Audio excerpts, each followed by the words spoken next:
Assalomu alaykum barchaga. Bugun Dex Screener platformasi bilan aynan sizlar bilan o'zbek tilida tanishib chiqamiz.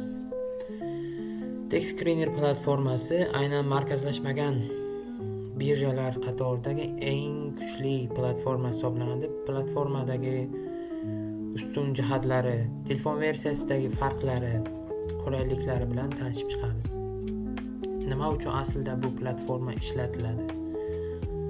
Dex Screener platformasida har kun yangidan yangi meme coinlar ishlab chiqariladi. Aynan o'sha meme coinlar savdosini Dex Screener platformasida analiz qilish va ular bilan to'g'ri savdo qilish jarayonini bir-biriga bog'lab beradi.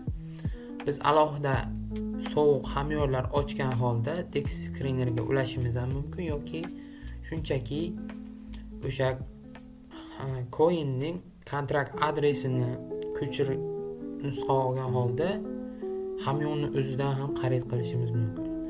Asosan platformada coinlar analiz qilinadi, tekshiriladi, keyin xarid qilish uchun to'liq qaror qabul qilingandan keyin hamyonlar orqali yoki botlar orqali savdo qilinadi. Xo'p, Dex Screener platformasida chap qismimizda watchlist, ya'ni siz o'z mana bu yerda chiqayotgan coinlaringizni watchlistlar yaratib to'plab borishingiz mumkin va ularni bemalol kuzatishingiz mumkin. Alert qismida misol uchun bitta coinning narxini yoki market capda yoki price narxda belgilab turib ularni kuzatishingiz mumkin. Ya'ni sizga o'sha vaqtda narxga borib yetgandan keyin qo'ng'iroqcha sizni ogohlantirish orqali belgilab beradi. Ya'ni bu TradingView platformasida ham xuddi shunday. Misol uchun bitta narxni belgilaganingizda sizga xabarnoma yetib keladi. Multicharts, ya'ni bu yerda multichartsda juda ham ko'p coinlarni misol uchun jadvalni tuzib chiqish mumkin. Bu yerda men o'zimning shaxsiy coinlarimni jamlab kuzataman. Va pastda new pairs, ya'ni mana bu yerda ham chiqadi. New pairs yangi chiqayotgan 7 kun oralig'idagi yangi coinlarni misol uchun bizga ko'rsatib beradi. Shunga qarab biz coinlarni tanlashimiz mumkin. Pastroqda gainers losses, ya'ni eng o'sayotgan va eng tushayotgan coinlar ro'yxatini chiqarib beradi. Bu narsa juda muhim emas, ko'p. Keyin portfolio qismida misol uchun o'zingiz portfoliyosini ko'rsatishingiz mumkin. Menda shaxsiy portfolio bor. Bu yerda biz ularni tavsiya etilmaydi. Men o'zim uchun ulab qo'yganman, bir nechtasini kuzataman. Xo'p, pastda bizda blockchainlar bor. Ya'ni blockchainlar orqali biz qaysi blockchain bilan to'g'ri savdo qilishimiz kerak, bu narsani oldindan tanlab olishimiz kerak. Solana blockchaini misol uchun bu yerda Binance Smart Chain, Base, Ethereum, mana shu to'rtalasi biz uchun muhim. Qolganlari deyarli hali bozorda o'z o'rnini topmagan. Juda ham yosh va ishonch hali pastroq bo'lgan holatda, shuning uchun men aynan tavsiya etishim mumkin bo'lgan blockchain bu Solana blockchain. Solana ekosistemasida ishlab chiqariladigan meme coinlar bilan biz savdo qilishimiz mumkin. Mana bu yerda yuqorida aynan Solana blockchainidagi PumpSwap, Raydium, Meteor, mana shu uchalasi bilan to'g'ri savdo jarayonini olib borishingiz mumkin bo'ladi. Pastda yana watchlistlar va mana bu yerda elektron pochta. Nima uchun elektron pochta kerak? Men mana shu eng muhim qismini aytib o'taman. Siz watchlist yaratdingiz, tepada misol uchun qo'shdingiz qaysidir coinlarni. Xohlagan mana bu bir kunlik coin bo'lsin. Watchlist qismida misol qo'shib olganingizdan keyin agar pastda elektron pochta ulanmagan bo'lsa, albatta bu yo'qolib ketish ehtimoli juda yuqori. O'z boshimda bu narsani o'tkazib ko'rganman. Shuning uchun albatta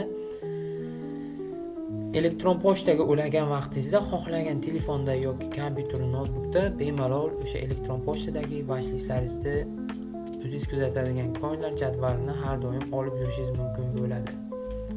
Elektron pochtani har doim mana shunday platformalar uchun alohida ochish kerak va u elektron pochtani boshqa ilovalarga ulamaslikka harakat qilish kerak.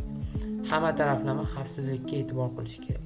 Bu xavfsizlik jihatlarini bundan oldin hech qayerda hech kim bunchalik menga o'zimga hech qancha tushuntirib bermagan. Bu narsa tajribalar davomida yig'ilgan, o'zimni boshimdan o'tkazib ko'rganman. Shundan keyin bu narsalarni mana hozirda YouTube kanalimizga xudo xolasa asta-sekin yangi auditoriya jalb qilib, aynan mem-coinlar, kripto investitsiyalariga oid videolarni asta-sekinlik bilan chiqarishni boshlayman xudo xolasa.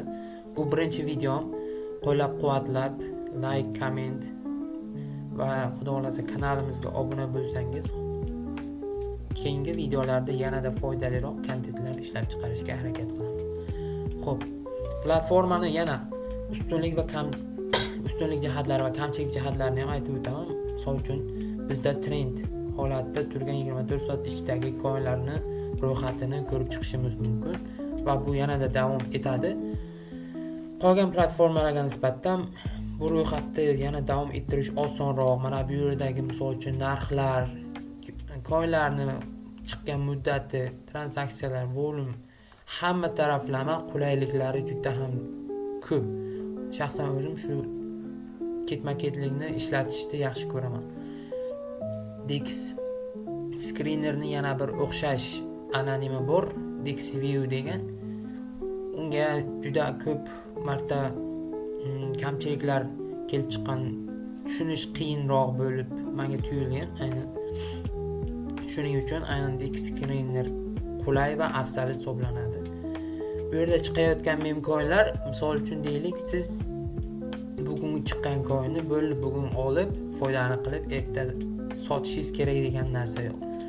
Ya'ni bir hafta, 10 kun, bir oy, 2 oy, hattoki oylab siz bu yerda coinlarni xarid qilib ushlab turishingiz mumkin va undan yaxshigina foyda olishingiz mumkin.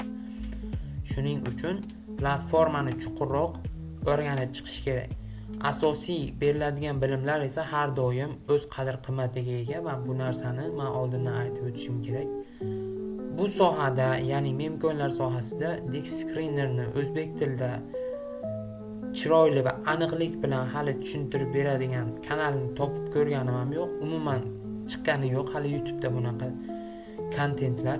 Juda ham saviyasi past, bir 3-4 tasini ko'rib chiqqanman o'tgan yil va hozirgacha ham bir sifatli kontent va bu sohani chuqur tushuntirib beradigan mutaxassisni ko'rganim yo'q.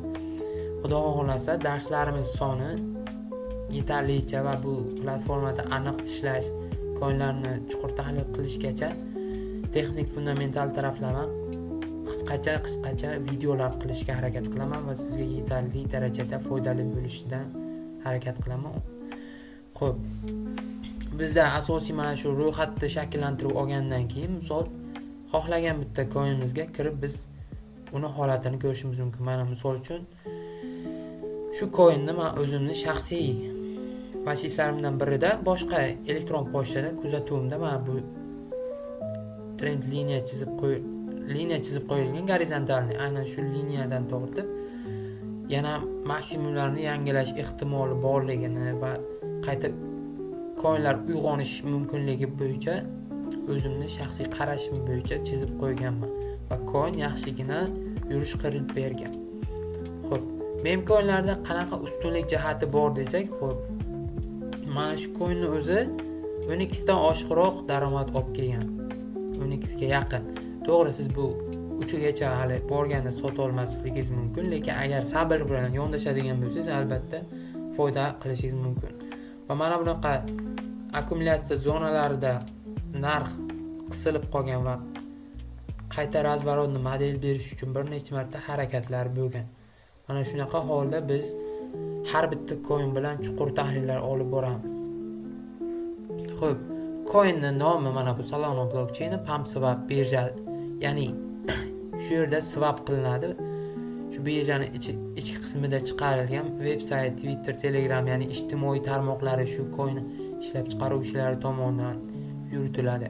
Likvidlik holati, ya'ni market cap, mana bu yerda mana shu coinni market kapitalizatsiyasi bu juda ham kichkina, 500 ming market cap va price ham shunga nisbatan 0.3.05. 5 minutlik holat, 1 soatlik, 6 soat, 24 soat volum holati. Mana shu yerda watchlist yaratilgandan keyin, misol uchun deylik, bitta yangi watchlist yaratdik. Shu watchlistni qo'shib boramiz. Bu yerda juda ham ko'p shaxsiy ma'lumotlar borligi uchun men bu narsalarni to'g'ridan to'g'ri ochiqlab keta olmayman. Xo'p, coinni yaratilganiga 6 oy 3 kun bo'lgan ekan. Bu yerda asosiy kontrakt adres mana bu o'rtadagisi. Biz ana shu kontrakt adresini kopirovat nusxa olingan holda Phantom Wallet orqali xarid qilishimiz mumkin. Shu yerning o'zida ham biz coinni oldi-sotdi qilishimiz mumkin. Mana bu yerda wallet ulanadi, hamyon ulangandan keyin bemalol bu yerda salon miqdoriga qarab oldi-sotdi qilishimiz mumkin bo'ladi. Pastda coin haqida qisqacha ma'lumotlar berilgan bo'lishi mumkin va mana bu qismida tranzaksiyalar, kim sotyapti, kim olyapti, hamma ma'lumotlar berilgan bo'ladi. Top traderlar misol uchun deylik, so'nggi 10 ta inson qanaqa pul miqdori bilan kirib qancha foyda olib chiqqanligini to'liq ko'rsatadi. Misol uchun mana 5-o'rindagi hamyon egasi $1800 bilan $8700 foyda qilgan. Ya'ni umumiy foydasi deyarli $7000 bo'lgan. Ko'rib turganingizdek, pulini kamida 3-4 baravardan yuqoriroq daromad bilan olib chiqqan. Holderslar qismi ham ahamiyatli jihati juda ham yuqori. Va mana shu tartibda biz coinlarning ro'yxatini shakllantirib, ularni kuzatib borishimiz mumkin bo'ladi. Xo'p. Ana endi Dex Screener'dagi asosiy kamchiliklardan aytadigan bo'lsam, hech qachon o'z hamyoningizni mana shu boya ko'rsatib o'tganimdek oldi-sotdi qismidagi wallet qo'shish qismini umuman esdan chiqaring va u yerga hech qachon hamyoningizni ulamang.